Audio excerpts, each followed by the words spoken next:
আজ ইসরায়েল প্রতিবাদে হাজারো মানুষের জনতার ঢল নেমে আসে সোহরাওয়ার্দী উদ্যানের মাঠে উপস্থিত ছিলেন করেন বাম থেকে রকমারি.কমের চেয়ারম্যান মাহমুদুল হাসান সোহাগ, ইসলামী আন্দোলন বাংলাদেশের নায়েবে আমির সৈয়দ ফয়জুল করিম, আমার দেশের সম্পাদক মাহমুদুর রহমান, বিএনপির স্থায়ী কমিটির সদস্য সালাহউদ্দিন আহমেদ, ইসলামিক ব্যক্তিত্ব মিজানুর রহমান আজহারি, বাইতুল মুকাররমের খতিব আব্দুল মালেক, জামায়াতের সেক্রেটারি জেনারেল অধ্যাপক মিয়া গোলাম পরোয়ার, ডানে হেফাজতে ইসলামের যুগ্ম মহাসচিব মামুনুল হক ও জাতীয় নাগরিক পার্টির দক্ষিণাঞ্চলের মুখ সংগঠক হাসনাত আবদুল্লাহ।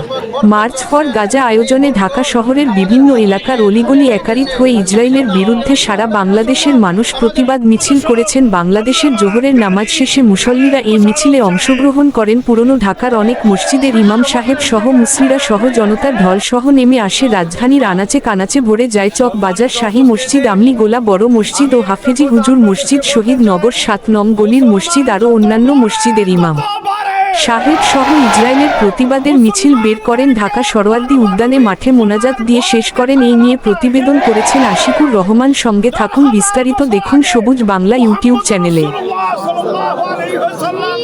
যে ঘোষণা দিয়েছেন ওয়াকুল জাআল হক ওয়া যাহাকাল বাতিল, ইসরাইলকে আমরা বাতিল মনে করি, আমরা বাতিল মনে করি। মুসলমানদের শক্তির সামনে অমুসলিমদের শক্তি 2 মিনিট টিকবে না। আমরা আপনাদেরকে পরিষ্কার ভাবে বলতে চাই, ফিলিস্তিনে যেভাবে নির্মমভাবে নির্বিচারে শিশুদেরকে গুলি করে মিসাইল মেরে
কমান্ডের সামনে যারা আছে আমরা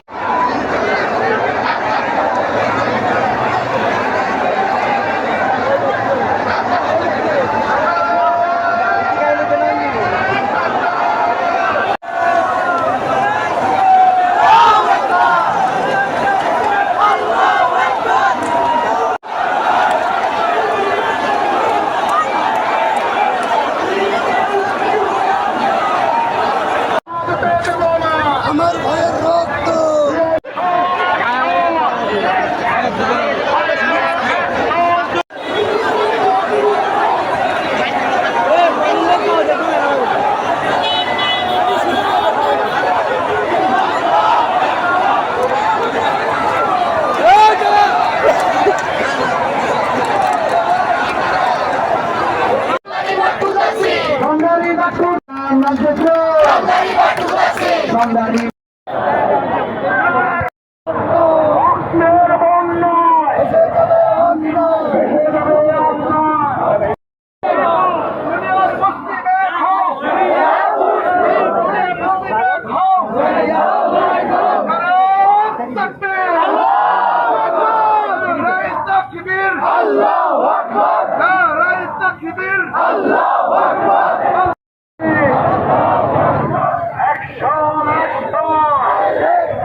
মাঠের